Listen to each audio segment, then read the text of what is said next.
Hey, what's going on, CoinOpTV subscribers? Robert Welkin here. Thanks so much for coming back to my YouTube channel. In this video, I'm going to do a review of the movie The One Armed Swordsman from 1967. This is a Shaw Brothers classic, and by classic I mean classic. Very popular movie, well known. If you've seen some of these early 1960s Shaw Brothers movies, you're probably familiar with this. Directed by Chang Che. I'm going to give my letter grade at the end of this video and talk a little bit about the synopsis and some thoughts. First of all, I gotta say, this was the first time viewing. I watched it with the subtitles, and the image quality was great. I know that this has been released not long ago on Blu-ray and from different companies and stuff like that.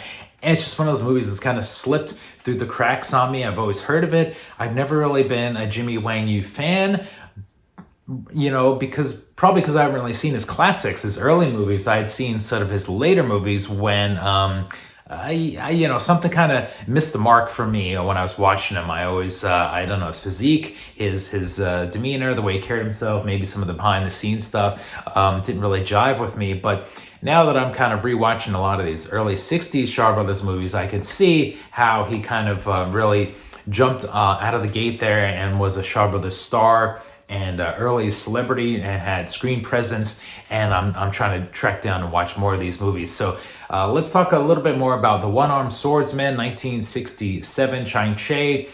Here's the synopsis from IMDb. It's brief. A noble swordsman whose arm has been chopped off returns to his former teacher to defend him from a villainous gang of rival swordsmen. That is kind of the loose plot, but I have some more things that we kind of dive into my notes. Jimmy Wang Yu is the star. This is his breakout turning star role as Fang Kang.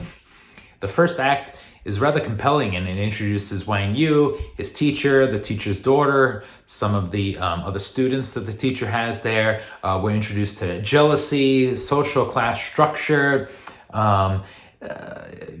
you know, things going on, the martial arts world, and how it sort of works with, you know, the teacher deciding, you know, if he's gonna carry on his legacy or step down. You know, these are all like interesting premises, and visually all this setup. I know a lot of the stuff we're on the Shaw Brothers studio and it's all fake backgrounds and fake sky and lighting.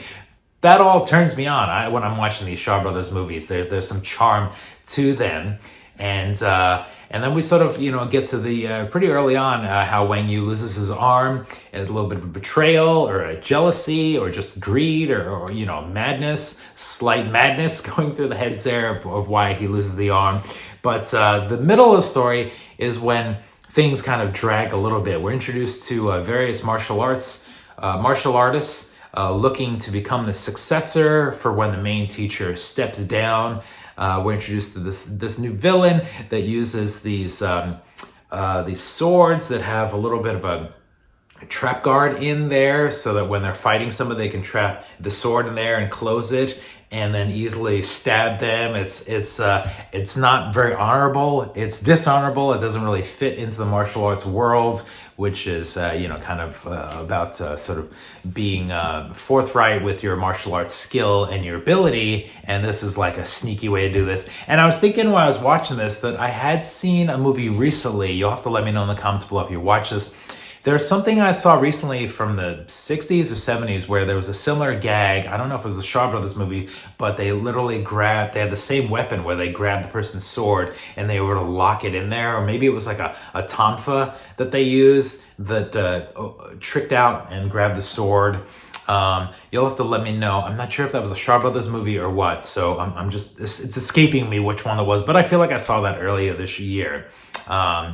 So getting back to my notes here, some great acting, top-notch acting. Wang Yu, he won me over in this movie with his acting and everybody all around, and great cinematography, great camera moves, great camera angles.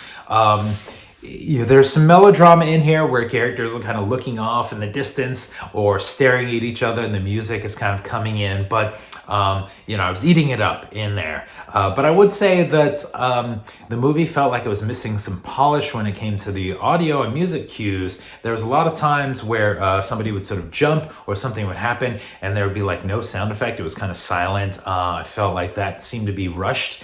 and there should have been a few music swells. You know, towards the end of the movie, when Jimmy Wang Yu walks up the hill, this staircase to kind of fight this villain in the movie, I was waiting for like the dun da da, you know, kind of music cue, and there wasn't. It was a little silent. So had this movie had a little more polish, I think that would have helped rank it up a little more in my letter grade score. Getting to the third act, this is where things pick up. It's pure action in the third act. A lot of the dramatic beats pay off. There's a little bit of a cliffhanger, though, at the end regarding the successor. If this is something that I missed, let me know in the comments below. But does it default now to the teacher's daughter? Or is Wang Yu going to be the successor? You know, that was a little unclear to me, you know, with the way that went. But the fighting and stuff in the third act and the villain and everybody coming together, that was all fun and worth checking out. So the One Armed Swordsman, 1967 Chang Cheh Shaw Brothers classic. I'm going to give this a B-. And it's a fun movie. It's worth rewatching. It's worth, you know, checking out, maybe picking up the Blu-ray. I don't have the Blu-ray. I think maybe I'll purchase the Blu-ray because I know there's one floating around out there. I think maybe Eureka or something. I'll have to double check and see what kind of special features on there. So if you've seen this movie, let me know in the comments below. Now I need to go watch the sequel, The Return of the One Armed Swordsman, and also give my thoughts on that. And that's it for this video, though. For CoinOpTV, we'll see you next time.